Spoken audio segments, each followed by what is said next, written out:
할렐루야, 예수님의 사랑으로 성도 여러분을 사랑합니다. 독일에 처음 갔을 때 산책을 하다 보면 독일 사람들이 개를 데리고 산책하는 것을 볼 수 있었습니다. 그런데 한 가지 의아한 일이 있었습니다. 그렇게 개를 데리고 산책하는 사람들의 한쪽 손에 비닐봉지가 있는 것이었죠.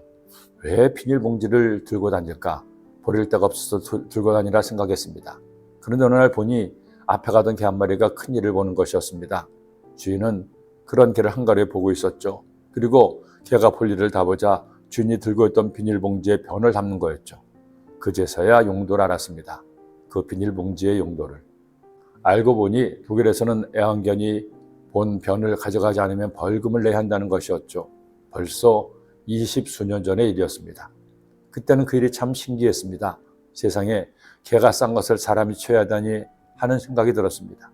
근데 이제 그런 일은 남의 나라 일만이 아니죠. 우리나라도 독일처럼 개의 변을 주인이 치우는 시대가 왔습니다.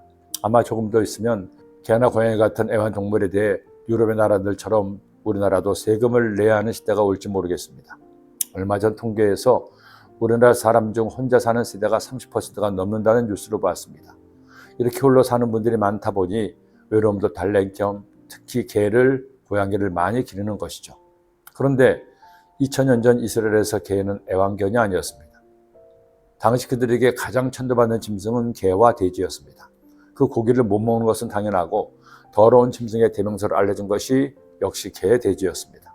그런데 베드로는 당시 사람들 중에서 이런 개와 돼지 같은 더럽고 악한 사람들이 있음을 경고하고 있습니다. 바로 이단입니다. 특히 이단들은 진리의 말씀만 왜곡하는 것이 아니라 필연적으로 정욕에 물들어 더럽고 악한 죄에 빠져 사람들을 죄의 더러움에 빠뜨린다는 것이었습니다. 그들이 허탄한 자랑의 말을 토하며 그릇되게 행하는 사람들에게서 겨우 피한 자들을 음란으로서 육체의 정욕 중에서 유혹하는도다. 그러기에 그는 이렇게 경고합니다. 참된 속담이 이르기를 개가 그 토하였던 것에 돌아가고 돼지가 쓰었다가 더러운 구덩이에 도로 누웠다는 말이 그들에게 응하였도다. 우리나라에서 하나님의 교회를 미혹했던 숱한 이단들도 결국 같은 길을 걸었습니다. 통일교회 문선명도 부녀자를 간음했다가 감옥에 들어갔습니다. JMS의 정명석은 자신을 추종하는 젊은 여인들을 범했다가 10년을 복역을 하고 나왔는데 다시 더러운 죄를 지어 17년을 형을 선고받고 복역 중입니다.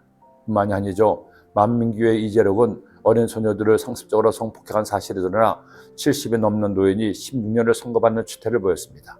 그들 한결같이 자신들이 모함을 받았고 무죄라고 역설합니다. 자신을 위해 진리를 왜곡하고 스스로를 우상화하는 이단은 2000년 전이나 지금이나 타락하고 취해질 수밖에 없음을 보여주는 예일 것입니다. 그러기에 그리스도는 바르게 살아야 됩니다. 착하게 살아야 합니다. 순결하게 살아야 합니다. 신성한 성품에 참여하도록 자신을 말씀에게 오래 항상 비추어 보고 자신을 성찰해야 합니다.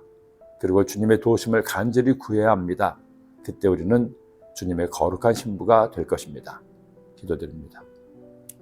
하나님 아버지, 아무리 세상이 칠흑하지 어둡고 아무래도 예수 그리스도는 의의 빛, 진리의 빛,